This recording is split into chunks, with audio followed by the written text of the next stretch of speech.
seja bem-vindo ao Regionalzão. Boa noite, Adelino. Tudo bem? Tudo bem? E O como som é, tá audível? como é que fala oncologista? Explica pra gente para começar, como é que é oncologista, é isso? Como é que é? É, oncologista. Oncologista. O que que um médico oncologista faz? O médico oncologista, ele ajuda o paciente com câncer, os pacientes com câncer, na jornada desde o diagnóstico ao tratamento, até a cura desses pacientes. Essa é a função do médico oncologista. E dá suporte às demais especialidades no melhor manejo dessa jornada dos pacientes com câncer. Certo.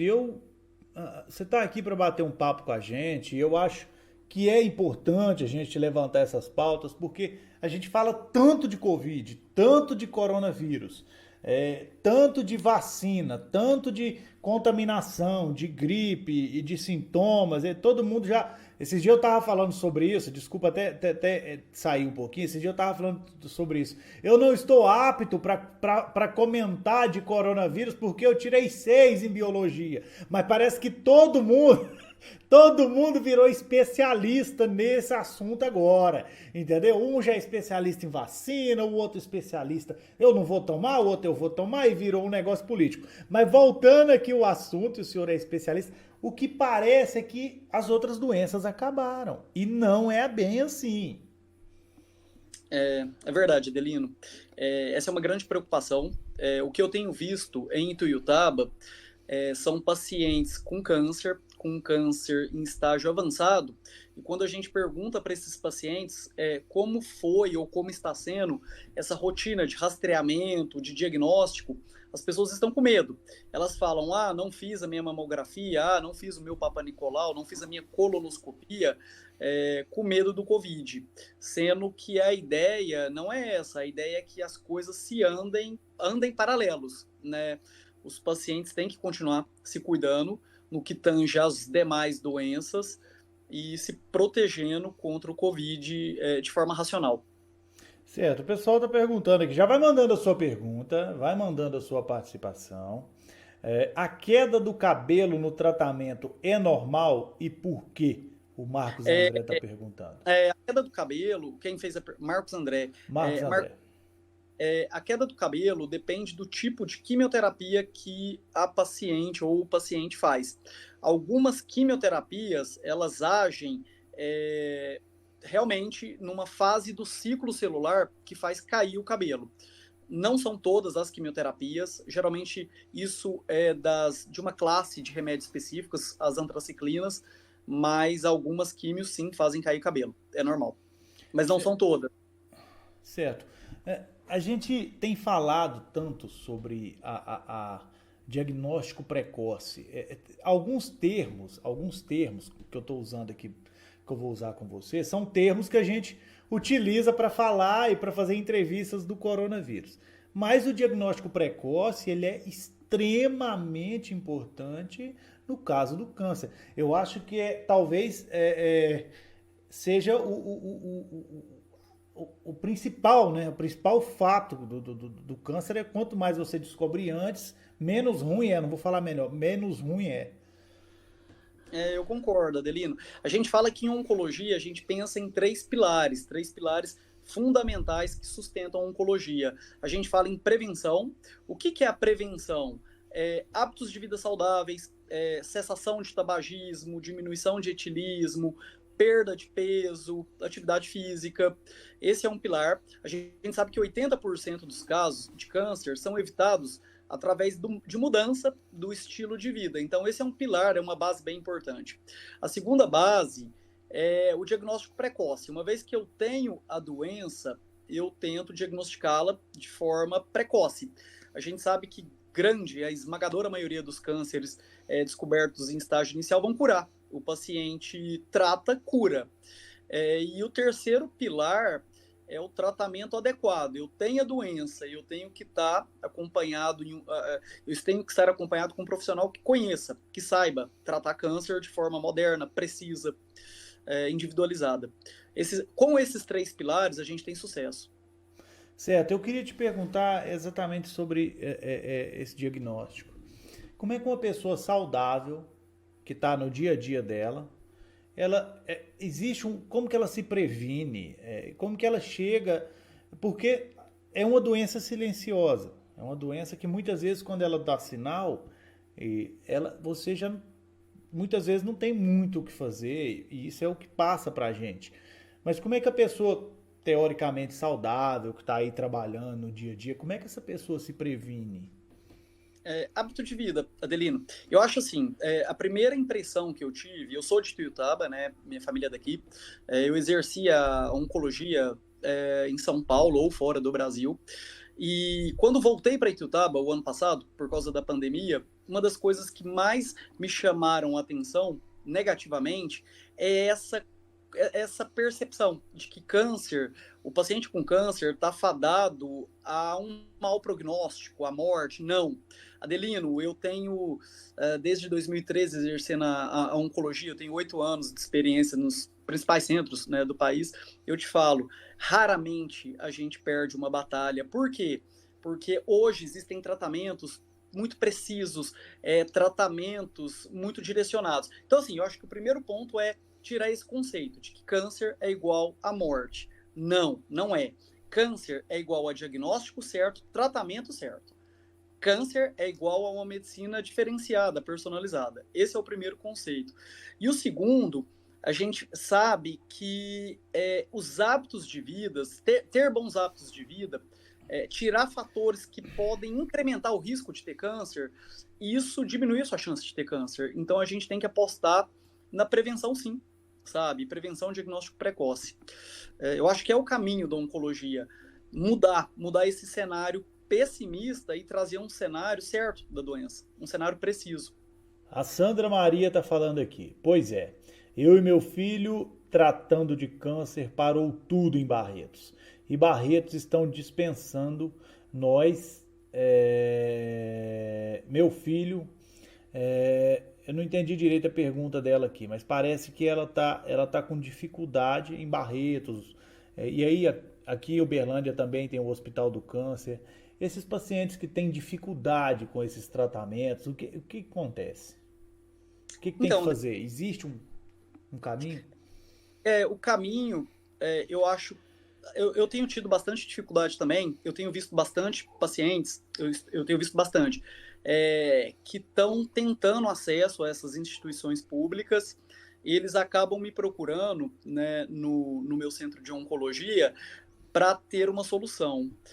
Eu acho que é somar forças. A gente consegue melhorar a vida desses pacientes. Os pacientes que têm dor, a gente consegue tirar a dor. E eu acho que é uma conversa que a gente tem que ter com o paciente, explicar, fazer cartas para essas instituições, mostrando a urgência desses tratamentos e muitas das vezes tratar aqui, sabe? Até que tudo volte ao normal. Eu acho que são caminhos que vão acontecer naturalmente, porque é necessário. Certo. Você falou de se cuidar, né? Ter uma boa alimentação. E aí a gente sabe da realidade de hoje. Você tem. Você fica em casa, você come, você está proibido muitas vezes de fazer atividade física e só fica ali açúcar, coca, carboidrato, só coisa errada. Vem, e aí, como é que é? Como é que a gente consegue resolver isso? Como é que a gente consegue lidar com essa ansiedade? Porque o problema do arrependimento pós-prata é que você só arrepende depois que você come, né? Antes não tem jeito. Põe na balança, Delino, o dia que comer açúcar, que comer muito, realmente, que fizer uma alimentação desregrada, faça uma atividade física ao ar livre, em áreas isoladas, corra. A gente fala que a boa prática da medicina, ela está muito atrelada ao equilíbrio, né? Ao equilíbrio, exagerei, todos nós exageramos em algum momento da nossa vida, várias vezes na nossa vida, mas em contrapartida, leva para o lado do equilíbrio, pratique exercício, tente queimar esse mau hábito, diferente do cigarro, né? O cigarro, a orientação é parar, não existe eu queimar aquela nicotina que a gente ingeriu. É diferente da bebida. A bebida é diminuir, né? Diminuir, cessar. Mas no que tange a hábito de vida, alimentação, comeu mal, vai lá e reponha com exercício físico, com uma dieta no outro dia balanceada. É, em casa é o bicho. O Washington Souza está perguntando aqui. E eu acho que é mais ou menos a pergunta que eu queria ter feito para você. Só que de outro jeito, ele está sendo mais objetivo. Como ter o diagnóstico precoce quando não se tem sintoma algum? Quando estamos aparentemente saudáveis? Essa é a grande questão. Washington, existem hoje os guidelines, os protocolos, eu ia falar o termo guideline, mas vamos falar assim, os protocolos em que mulheres após 40 anos de idade, elas têm que fazer mamografia. Todos esses exames de rastreamento, eles pegaram a média de aparecimento do câncer na grande massa populacional e começaram a fazer protocolos para que consiga diagnosticar essa doença na idade em que ela é mais frequente da população. Então, mulheres, após 40 anos, o Ministério da Saúde fala 50 anos, mas a gente sabe que essa orientação é uma orientação não tão atual. A gente fala, mulheres, após 40 anos, fazer exame, ter o seu mastologista ou o seu ginecologista, fazer o autoexame, fazer mamografia e ultrassom, homens, PSA após os 50 anos. Quem teve câncer na família, câncer de mama, câncer de próstata, câncer de intestino, procurar o médico para ele orientar quando iniciar esses exames. Suponhamos que a sua mãe teve, não Washington, que o Washington é homem, mas vamos pôr o Washington como exemplo, mas como exemplo masculino. O seu pai teve um câncer de próstata aos 45 anos. A gente sabe que 10 anos antes é quando a gente tem que começar a olhar o seu PSA, começar a olhar a sua próstata. Assim as mulheres. Minha irmã ou a minha mãe, familiares de primeiro grau, teve câncer com 40 anos. É uma idade muito jovem. Então a gente sabe que 10 anos antes a gente tem que começar a olhar para a sua mama. Todo câncer que ocorre antes dos 50 anos, ele pode ser familiar, hereditário. Entendi. É a maior parte. Mas familiares de pacientes com câncer antes dos 50 anos procuram um oncologista para ele orientar como que vai ser feito o seu acompanhamento. É basicamente assim, Adelino. Existe o paciente. Existe, porque eu conheço, mas você vai falar melhor sobre isso. O cara que fala assim, eu não vou lá não, ainda vai achar alguma coisa em mim? Vou de jeito nenhum. Quem procura, meu querido, acha. Eu conheço um tanto de gente assim. E você, como profissional da área da saúde, deve conhecer mais gente ainda que eu. Nossa, Adelino, é assim, eu não vou no médico, eu não vou no oncologista, e se eu procurar eu vou achar. E a ideia é que vá no oncologista. Se você procurar, se você tiver a doença, que você ache ela no estágio inicial, porque você vai curar, sabe? A ideia é que procure o médico e realmente, uma vez que a gente tem o problema, não adianta negar o problema, eu tenho que encará-lo, tratá-lo e curar. Esse é o raciocínio que eu acho que a população tem que ter. Não é ter medo de ter, se eu tenho, eu vou diagnosticar e vou curar. Esse é o melhor caminho, eu não tenho dúvidas. Porque a doença, quando a gente vai evoluindo com a doença, que ela fica num estágio mais avançado, que ela cresce, que ela metastatiza, metástase aí para outros lugares, já são tratamentos mais difíceis, em que demanda mais tratamentos maiores, juntar, né, fazer combinações de mais drogas. Não que o jogo esteja perdido, porque não está, mas são tratamentos mais morosos, mais difíceis. Então, esse é o caminho. A Jaqueline está falando aqui, a Jaqueline Andrade está falando aqui, acredito que você tem que acompanhar a sua saúde. Como sempre acompanhei os nódulos da tireoide e aí no ultrassom percebeu que tinha algo errado, era câncer. O que a Jaqueline está falando aqui, a gente vê que é um problema que realmente atinge muita gente. Às vezes parece estar distante, mas não está, né? E assim, e sempre as mulheres, quando aparecem com câncer de mama inicial, elas foram mulheres que fizeram os rastreamentos, foram aquelas mulheres que viram o nódulo no autoexame, ou o próprio parceiro percebeu um nódulo e estimulou a investigar, a falar, tem o problema, vamos encarar ele, vamos diagnosticar e vamos curar. O caminho é esse, sabe, Adelino? Tem um problema, eu vou diagnosticá-lo e vou tratá-lo da melhor forma. Esse é o melhor caminho. A Elizabeth está perguntando aqui. É verdade que quem fuma corre mais risco de ter câncer de bexiga? Nossa, uma tem mais risco, Elizabeth, de ter câncer de tudo. De tudo. Tabagismo é fator de risco para todos os cânceres. Não existe um que não seja. Bexiga também. Que coisa, hein? É, Eu... Adelino. porque a gente associa diretamente ao fumante ao pulmão, né? Digamos assim. É um problema pulmonar. E aí tem um outro problema que eu gostaria que o senhor comentasse, que é a respeito do fumante passivo que a gente fala, que é o cara que está junto com o fumante, mas não fuma. E aí? Ele acaba fumando, né? De uma forma passiva, ele acaba fumando. Ele tem um risco menor, obviamente, mas ele é exposto à substância carcinogênica. É engraçado, Adelino, como eu sei que tem bastante pessoas que te assistem, o porquê que obesidade, o porquê que cigarro, tabagismo, por que isso predispõe a gente a ter câncer? Pensa que no nosso corpo a gente tem todo dia o nosso DNA está produzindo proteínas. Todo dia, todo dia. Sim. Então, todo dia, eu vou falar, essa caneta é uma fita de DNA.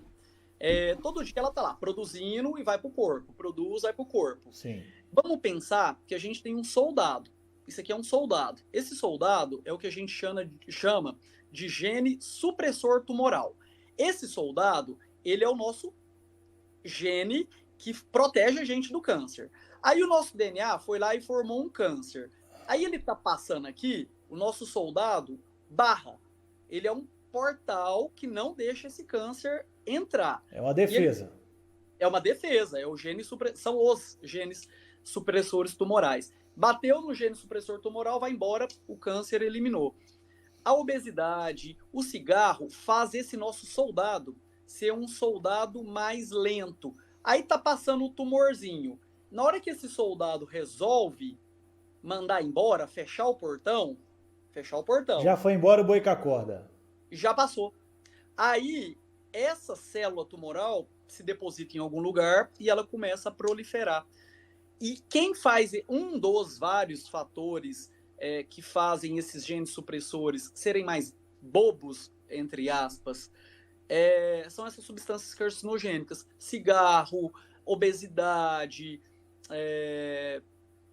a exposição a solventes, esses produtos de lavoura, sem proteção, obviamente, sem os EPIs. É isso que faz o nosso gene supressor ser um gene menos eficaz. E é daí que forma um câncer. Entendi. Mas e aí o cara que segue a vida direitinho, tudo certinho, que vai na academia, que joga bola, que se alimenta bem e pá, tem um câncer? Excelente pergunta. Ô Adelino, dentro desses soldados, a gente sabe que vários fatores agem nesse soldado. Eu dei o exemplo dessas substâncias exógenas que é de fora, que atrapalham. Mas hoje existem mutações. O que é mutação? Esse soldado ele pode vir defeituoso de fábrica, sabe? Essa é a grande minoria. Esses pacientes são a grande minoria. São aqueles que a gente fala que são tumores hereditários, em que esse soldado já era defeituoso no pai e na mãe. E predisposto, que é a palavra. Passou para o filho, sabe? Mas isso é uma regra. Ah, meu avô teve câncer, meu pai teve câncer, eu vou ter câncer também. Ai, ai, ai.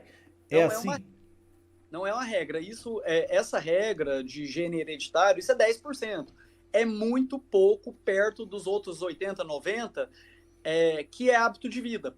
Então, quando a gente fala em câncer, todo mundo se preocupa muito com tumores hereditários. E, obviamente, tem que se preocupar. Mas a gente tem que preocupar mais com o nosso cuidado, com os nossos fatores de riscos, alimentação, cigarro, bebida, exposição a um monte de coisa que faz mal. Daniel Neves está perguntando aqui. Primeiro ele falou que o senhor é o melhor médico que existe da área. Já mandou aqui, entendeu? Fez um elogio aqui, ó. O melhor médico tá aí, Adelino, o Daniel tá falando. e está perguntando se babosa faz bem para o câncer, para pôr bem para o câncer. Deve ser Barbosa. E aí tem muito, e aí eu quero complementar a pergunta dele perguntando também, existem muitos desses remédios caseiros que talvez não precisa fazer bem para o combate, mas mal também não faz, e as pessoas acabam utilizando muito. Chega muito esse tipo de pergunta para você? Chega todos os dias. Daniel, né? Isso. Daniel, babosa não faz bem pro câncer.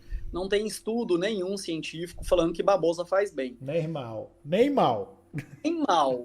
Mas eu vou te falar uma coisa, Adelino. Quando a gente fala em oncologia, Fernando, eu tento aliar as crenças que as pessoas, né, elas trazem. A gente tem que respeitar, isso faz parte do nosso tratamento, mas eu sou muito técnico, eu sou muito assim, a literatura diz que faz bem, a literatura médica mundial, eu sigo muito à risca o que a literatura faz, sabe? Até é engraçado, eu até fiz aqui em Piutaba, no meu consultório, os pacientes que passam comigo, eu tenho um programa que eu projeto, tem uma tela no meu consultório, em que eu mostro para ele como que é o tratamento dele em qualquer parte do mundo. Ele tem que saber disso, sabe?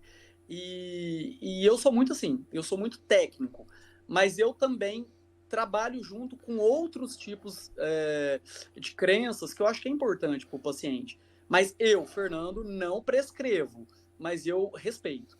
Certo. Como é que você trata ou você ajuda o paciente de forma psicológica? Porque é um problema, pelo menos ao meu ver, entendeu? É um problema. A pessoa descobre o câncer, pá, se abate, ela já tem todas as dificuldades que a doença coloca para ela, né? E aí tem o problema psicológico. E a gente vê que tem pessoas que enfrentam de cabeça erguida, enfrentam de forma diferente. Essas pessoas, na sua percepção, essas pessoas que têm o psicológico mais de enfrentar e falar eu vou vencer, eu vou passar, elas se predispõem a vencer mesmo? Essas pessoas têm mais facilidade para vencer ou não? Nossa, sem dúvida.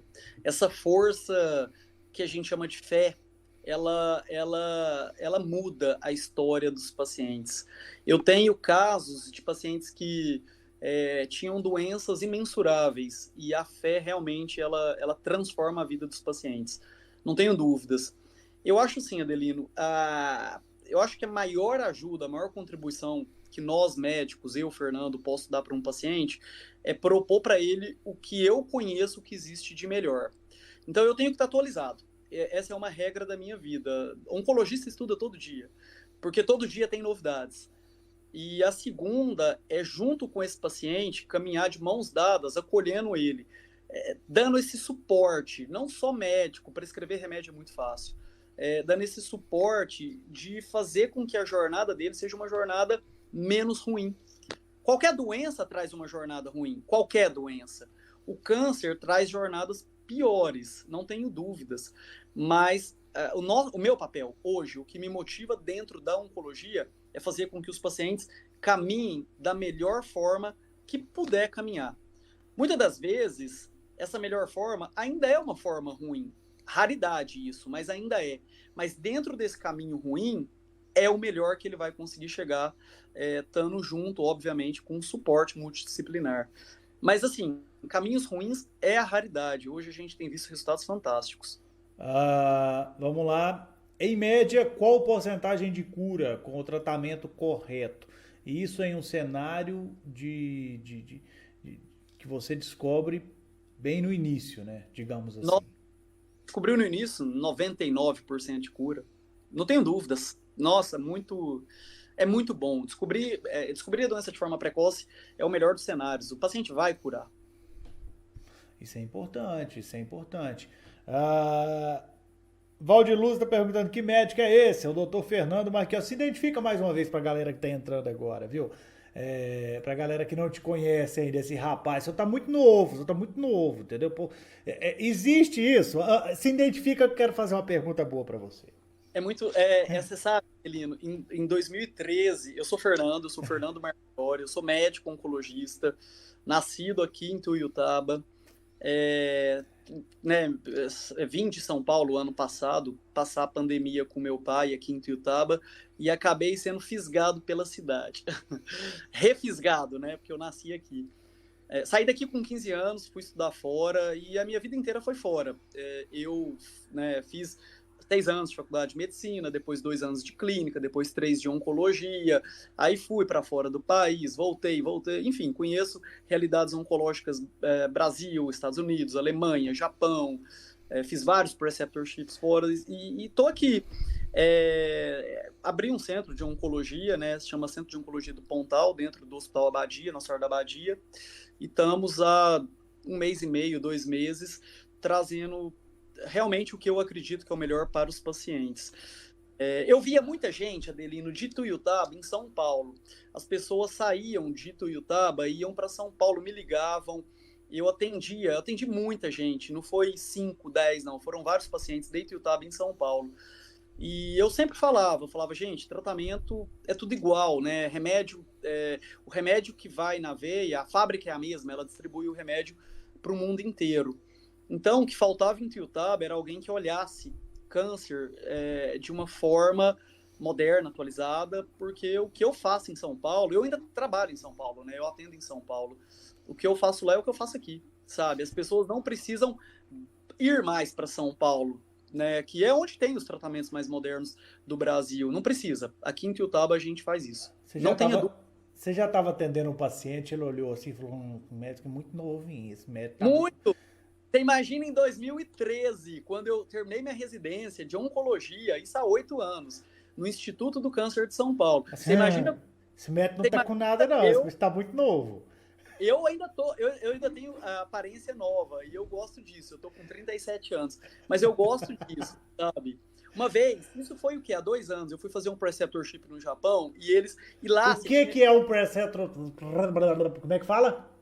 São imersões, são imersões em hospitais fora do Brasil. E aí, eles falavam que eu tinha que ter 5 anos de experiência. Eles olhavam assim, falavam assim, mais 5 anos. E é muito engraçado que os pacientes que me conhecem, isso é incrível, minhas agendas são lotadas. E os pacientes, eles realmente falam, nossa, você não aparenta ter 37 anos. Mas tenho 37 anos, mas tenho muito orgulho de não aparentar ter. Vamos lá então. Estão perguntando aqui se você atende algum plano de saúde. Você atende com algum plano de saúde? O que o povo quer falar com você? Viu você aqui no Regionalzão, quer falar com você, quer falar com esse médico novinho, quer conversar com ele, que parece que ele entende das coisas e eu preciso falar com ele. Como é que faz? A gente atende. Lá a gente atende todos os planos, acho, sabe? Já credenciou Unimed, mas estamos no processo de credenciamento. Mas a gente atende todos os planos. Eu acho que o importante é atender os pacientes. Pois é, aonde que é? Identifica pra galera aí. O Centro de Oncologia do Pontal está dentro do Nossa Senhora da Abadia, metade daquele 2º andar. É uma estrutura completa, né? De consultas e quimioterapia. E quem sabe, num futuro muito próximo, a gente consegue trazer a radioterapia para Ituiutaba. Esse é o meu grande desejo. Assim, qual a diferença básica? A quimioterapia. Da quimio para rádio, porque é uma dúvida que muita gente tem e eu gostaria de saber também. A quimioterapia é o soro que vai na veia do paciente. É o que a gente resolve 90% dos casos de oncologia.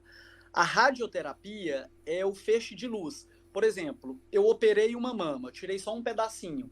Eu tenho que irradiar, eu tenho que queimar o restante da mama. Isso é a radioterapia, sabe? É um feixe de luz, é um tratamento local. A químio já é aquele tratamento que pega o corpo inteiro. Doutor, eu queria te agradecer pelo bate-papo.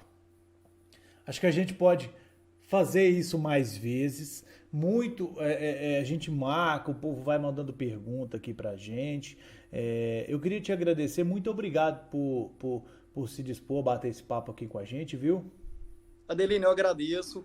Eu acho que a mensagem, Adelino, que tem que ficar é que Covid não pode ser um empecilho para as pessoas fazerem exames que diagnosticam câncer em estágio precoce.